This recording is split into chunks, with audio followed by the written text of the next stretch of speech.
ich fahre jetzt ins Gym, Urs macht gerade seinen Morning Walk. Der ist halt nicht mit dem Gym dabei, weil er macht ja eh nur Steps, also ist ein bisschen unnötig, dass er jedes Mal mit ins Gym geht.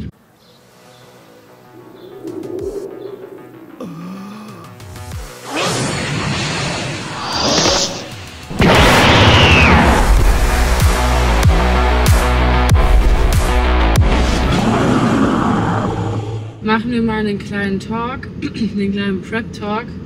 Gerade wenn Urs nicht dabei ist, vielleicht ganz cool, weil die Sichtweisen doch immer ein bisschen unterschiedlich sind. Also ihr seht ja auf Insta eigentlich immer nur so das Schöne und Tolle, wie so eine Prep ist. Und man will ja eigentlich auch immer auf Instagram oder auf YouTube auch immer nur so das Schöne und Tolle zeigen und alles ist gut, es läuft alles so super, aber lasst euch davon bloß nicht blenden. Mittlerweile ist es einfach so, wenn du deine Gefühle zeigst oder wenn du halt mal so ein bisschen Schwächen zeigst, bekommst du immer direkt negativ Kommentare, so ja, du sollst nicht rumheulen oder andere Menschen haben es auch schwer.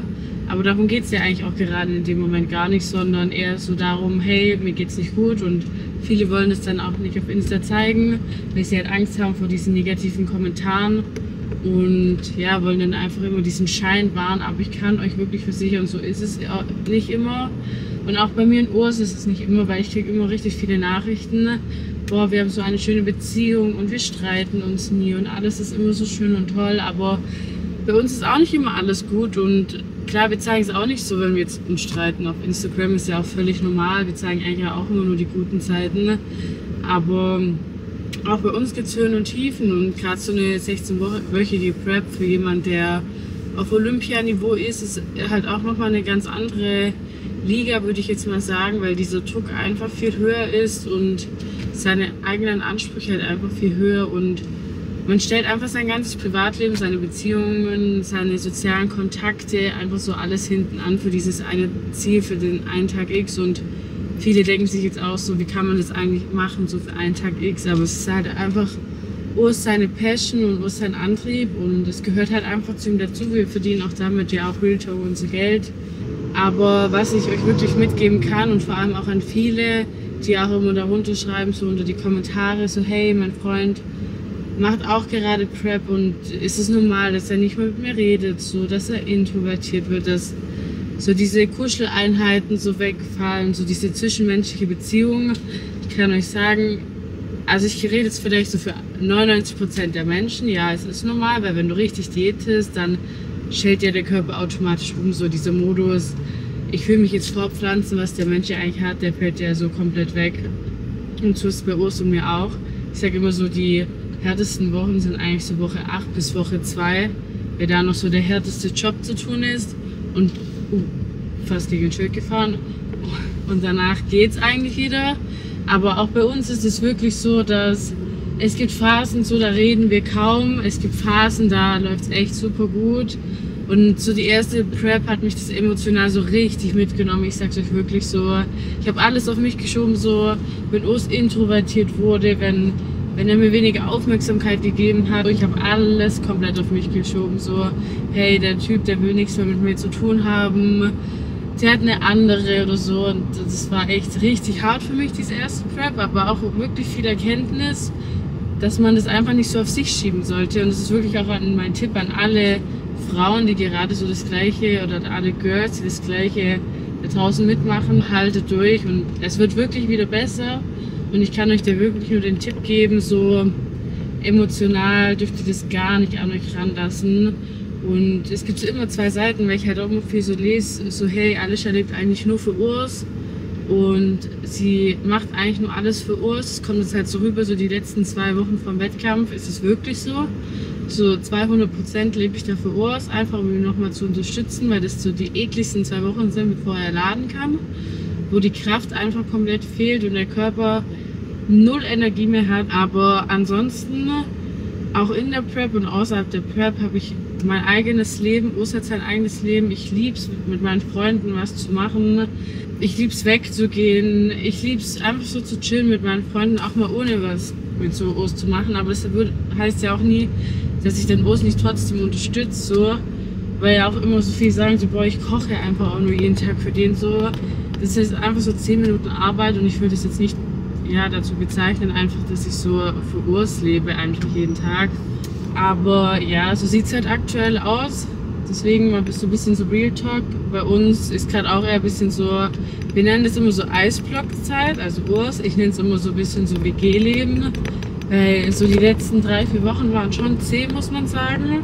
Und mittlerweile habe ich da auch vollstes Verständnis dafür. Und das lernt man auch wirklich, je öfters dein Freund eine Prep macht, desto mehr kriegst du da schon ein Verständnis rein. Du darfst es halt, wie gesagt, nie auf dich einfach abhängig machen. Oder einfach auch auf dich zu beziehen. Und aktuell ist auch so, dass wir halt unser WG-Leben führen, weil, wie ihr es ja in den anderen Videos schon so erfahren habt, schlafen wir auch immer getrennt vom Wettkampf.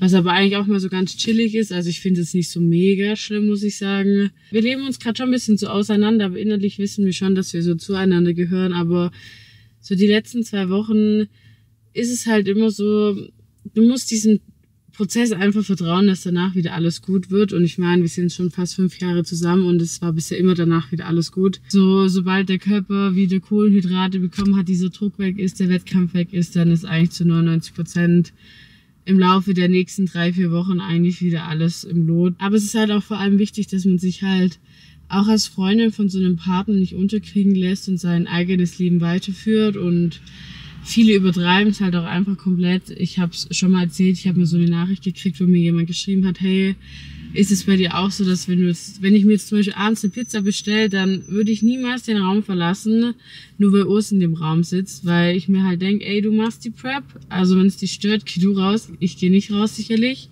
Und da hat mir auch mal jemand so geschrieben, ja, die haben sogar schon 2 Kühlschränke, weil der Freund nicht darauf klarkommt, dass die Freundin halt normal ist und der Freund halt eben nicht. Und er kann halt nicht das normale Essen quasi sehen. Wo ich mir halt auch denke, so manche übertreiben es halt komplett die Lage so. Und vor allem eure Partnerin oder euer Partner kann halt einfach gar nichts dafür, dass ihr diese Prep macht. So, ihr habt euch für diese Prep entschieden. Also müsst ihr auch damit klarkommen. Und ja, das finde ich dann manchmal schon hart, wenn ich das lese. Und ich kriege irgendwie immer Jahr für Jahr immer mehr so DM, so hey, Alicia, wie schaffst du das eigentlich mit einem Freund so zusammen sein, der das so auf einem Profiniveau auch noch macht, wo wirklich, ihr müsst euch vorstellen, Urs Leben ist ja wirklich 365 Tage im Jahr routiniert. So diese Morgenroutine, so seine Supplements nehmen, ins Gym zu gehen, genug zu schlafen, genug zu essen, genug zu trinken.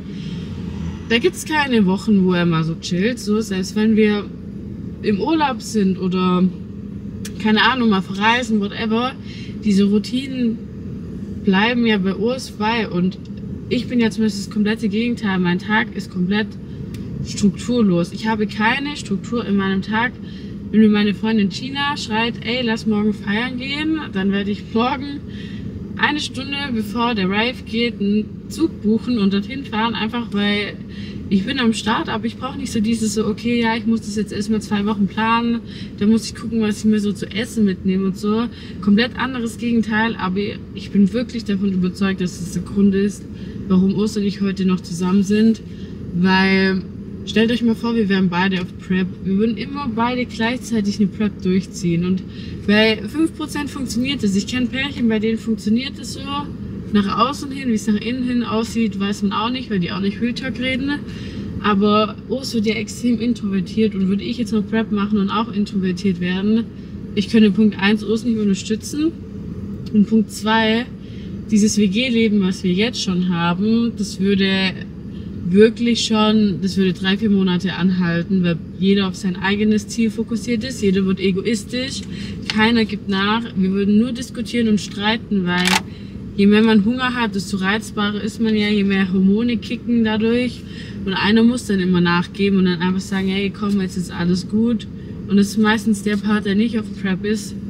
Und stellt euch mal vor, beide sind auf Prep, dann meiner Meinung nach würde es völlig eskalieren. Also ich finde auch so, dieser Garant einer funktionierenden Beziehung ist ja wirklich auch Kommunikation.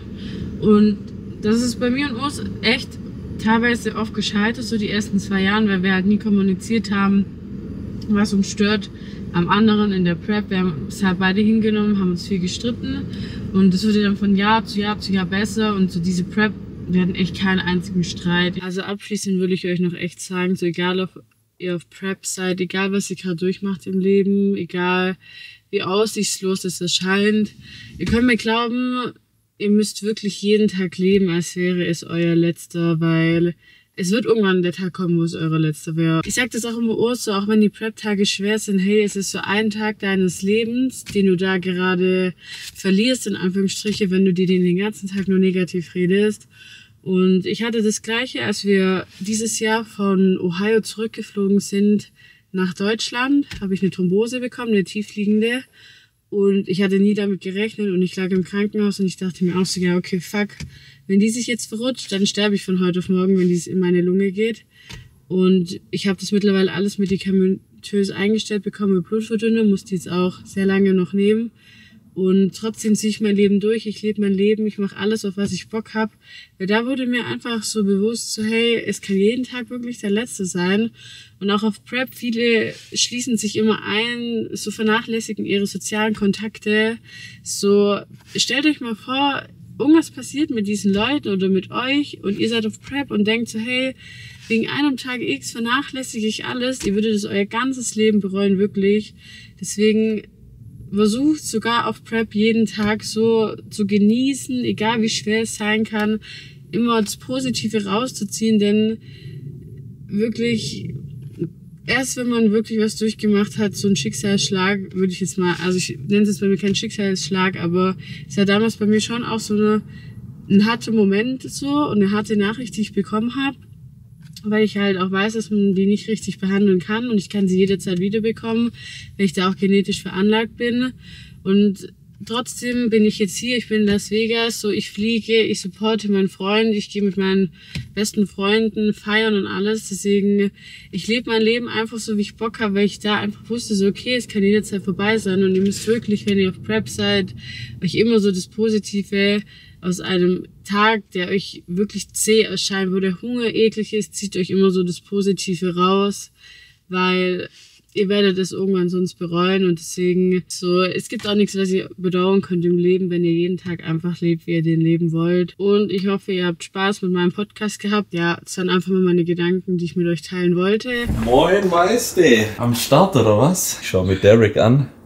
My boy Derek Lunsford, 2 weeks out, Shoulder Arm Workout, das steht bei uns auch an. Ich sippe hier meine Pepsi Max und bereite jetzt fast schon berühmt-berüchtigten Rice Pudding Cake zu. Er ist unfassbar schwer zu machen.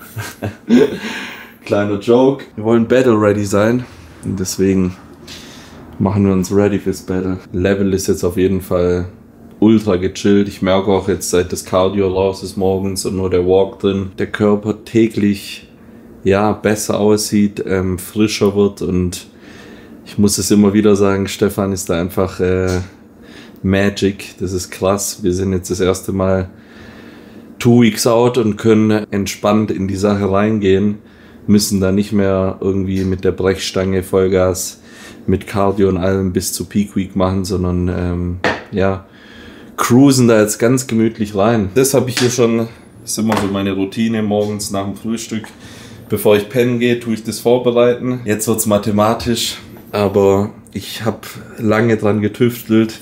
Das sind jetzt 100 Gramm Reispudding, wie es auf dem Plan steht, und 420 bis 430 Milliliter kochendes Wasser.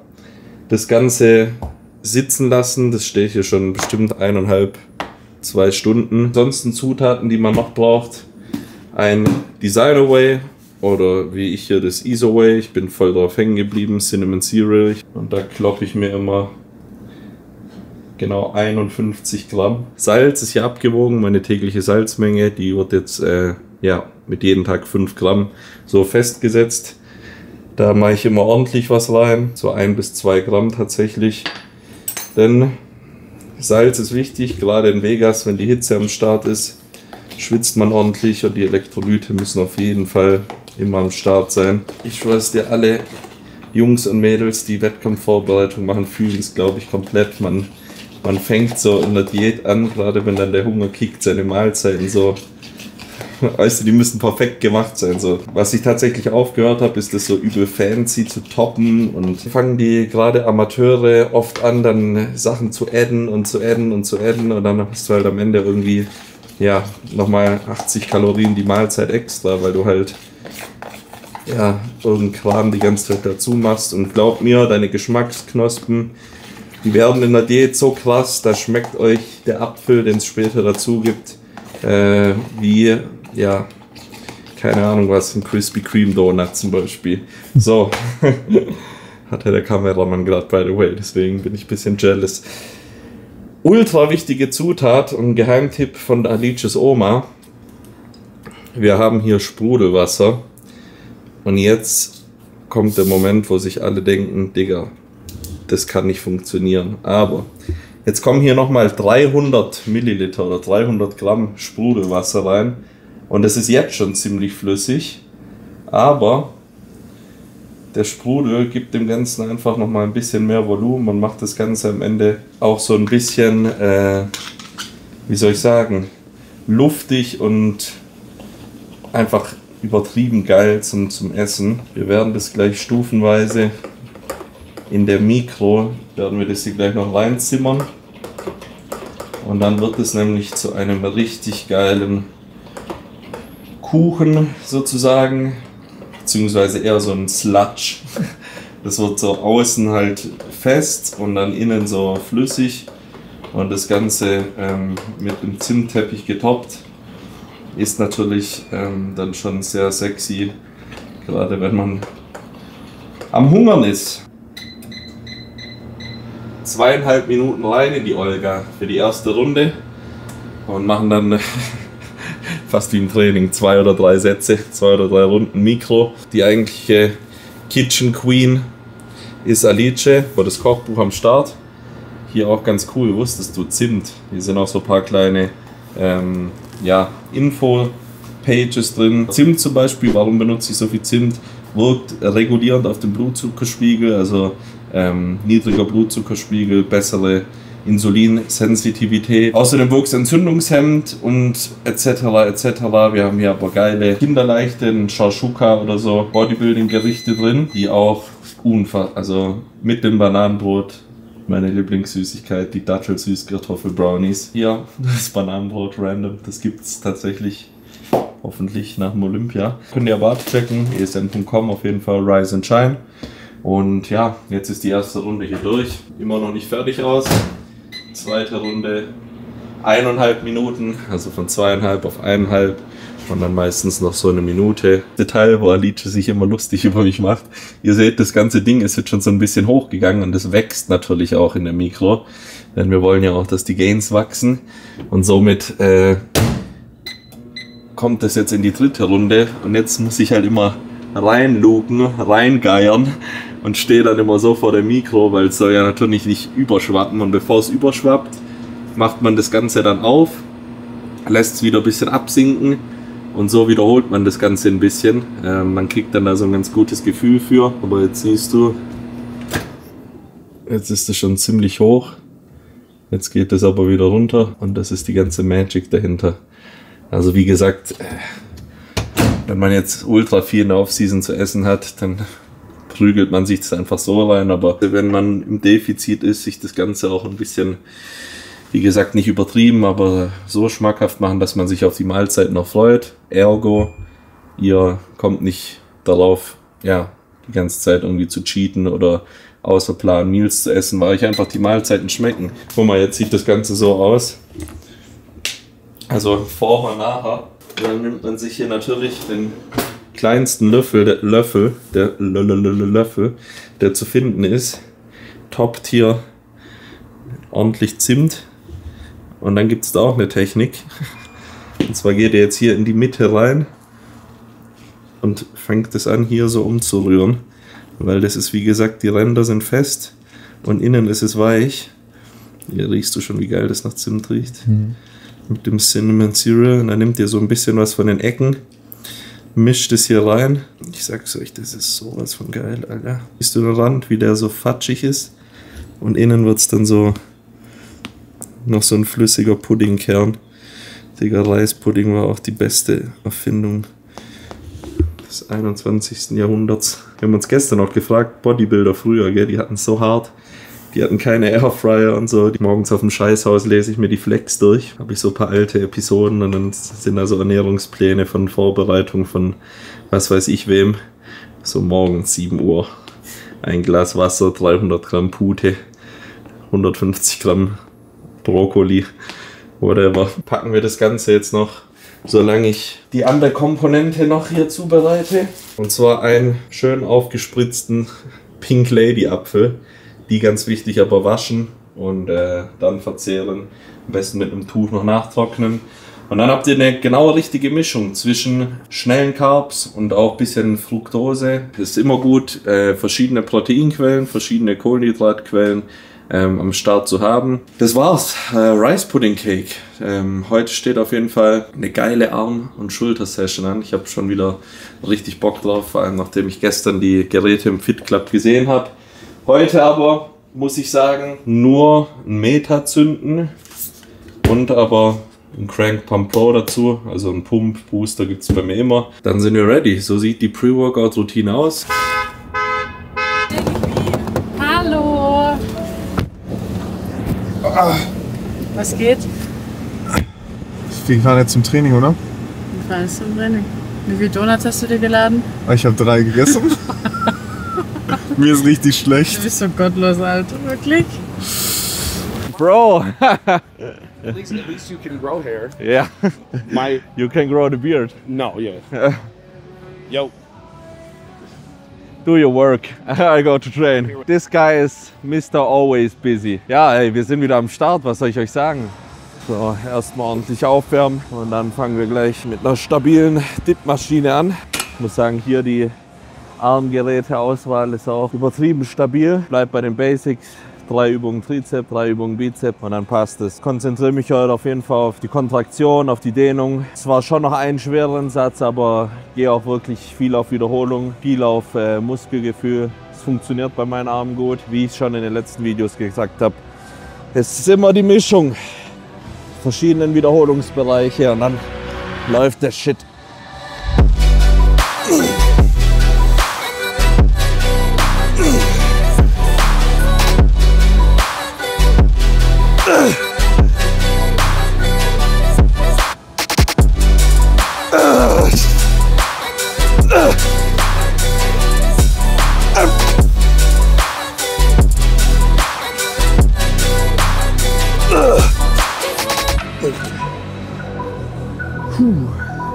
Hier hat sich zum Beispiel einfach geil angefühlt. Ich habe 3 Straight Sets gemacht. Im ersten 13, im zweiten 11 oder so und im letzten 8. Ihr merkt sehr, sehr viel, gerade in der jetzigen Phase, intuitiv. Ihr haut Back and Forth, also ich mache eine Trizeps, eine Bizeps. Weil das Geile an einem Arm Day, ihr könnt den Pump sozusagen im Muskel einfach hin und her schieben. Da machen wir erstmal schön was hinterm Körper, um einen geilen Peak rauszuarbeiten. Und hier auch ein Free Motion Kabel, also ich gette immer noch nicht, warum es kaum in deutschen Studios gibt. Kann man sehr gut drin arbeiten. Und da können wir auf jeden Fall die Step Forward Curls machen. Ihr merkt heute auch, oder ihr merkt es wahrscheinlich nicht, aber ich halte die Pausenzeit ein bisschen geringer. Ich versuche echt nicht ewig Pause zu machen und da auf jeden Fall in einem guten Flow zu bleiben.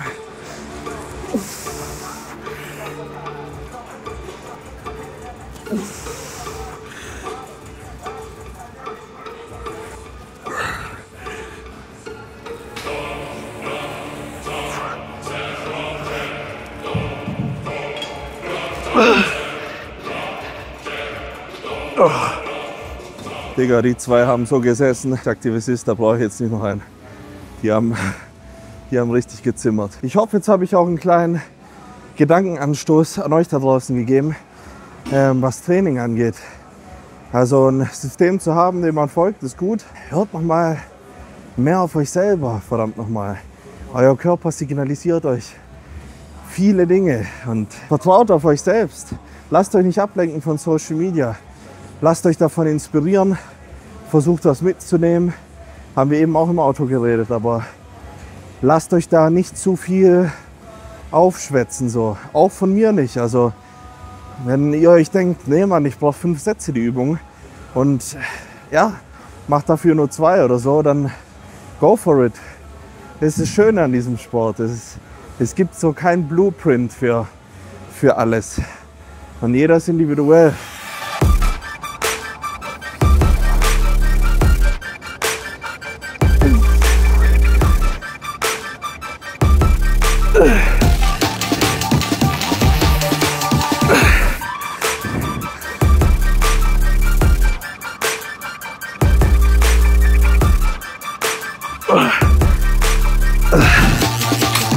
Wie viele geile, positive Kommentare, wie viele geile Nachrichten ich da von euch bekomme, ist unfassbar, wirklich. Und da merkt man ja wieder richtig Bodybuilding-Fieber. So, ich bin zwar gerade im Ausland unterwegs, aber man spürt es bis hierher, dass gerade in Deutschland so richtig, man richtig Feuer ist und alle für Bodybuilding auch richtig brennen. Habe heute auch mit 1-2 ESN-Athleten noch geschrieben, die bei den Amateuren jetzt starten am Wochenende, zum Beispiel Marvin, genau. Liebe Grüße, der hat mir auch gesagt, ey, die Videos pushen und motivieren gerade. Sowas ist dann cool zu lesen, weil das sind gute Jungs, die nachkommen, die da Gas geben. Ist immer schön, glaube ich, wenn man da auch irgendwo Leute motivieren, inspirieren kann.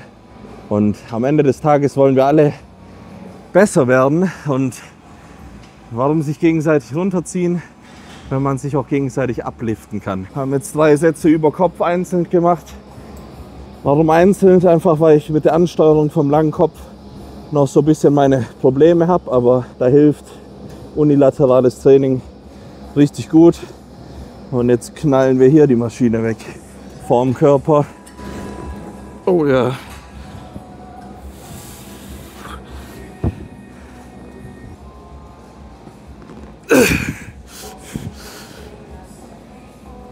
Yeah.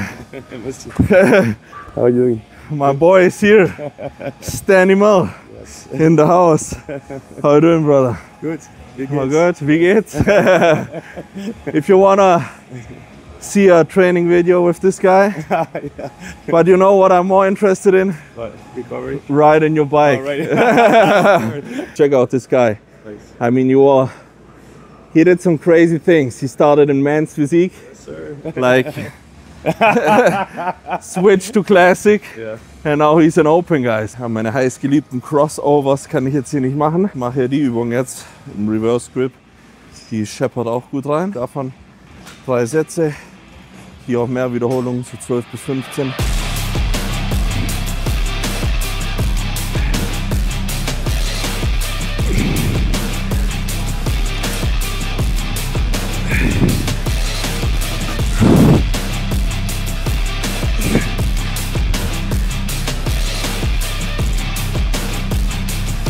Wahnsinnig geile Bizepsmaschine MTS. Also ich versuche beim Bizepstraining immer eine hinterm Körper, eine vorm Körper und eine sozusagen auch über Kopf zu machen.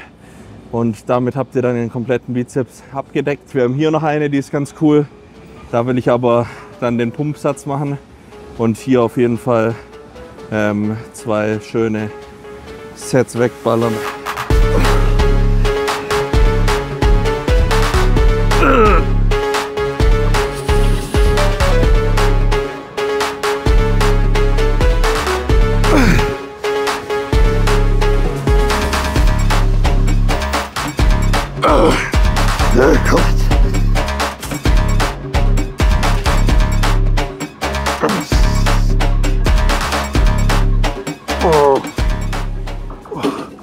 Letzte Übung jetzt hier, Nostalgie, ein Jay Cutler Special, weil wir hier in dem Gym auch sind, wo Jay immer am Trainieren ist.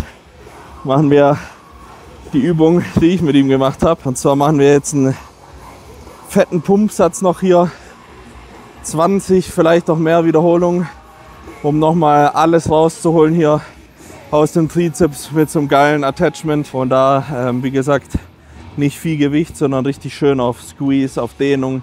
Und das Ganze im Supersatz dann mit einem Satz an dieser Bizepsmaschine da drüben. Und dann ja, war es das mit Arme gewesen.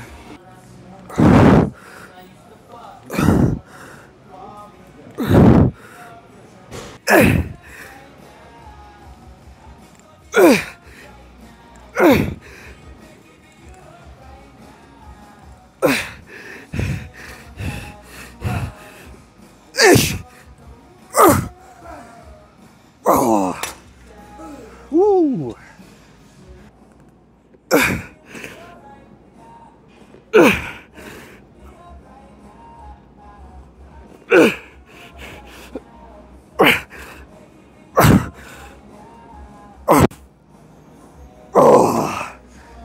Mit dem Satz kann ich mich von einem weiteren Tag aus Vegas verabschieden. Fettes Dank an euch auch für die ganze Unterstützung, für den ganzen Support, wie ihr Gas gibt, wie ihr kommentiert, wie ihr teilt.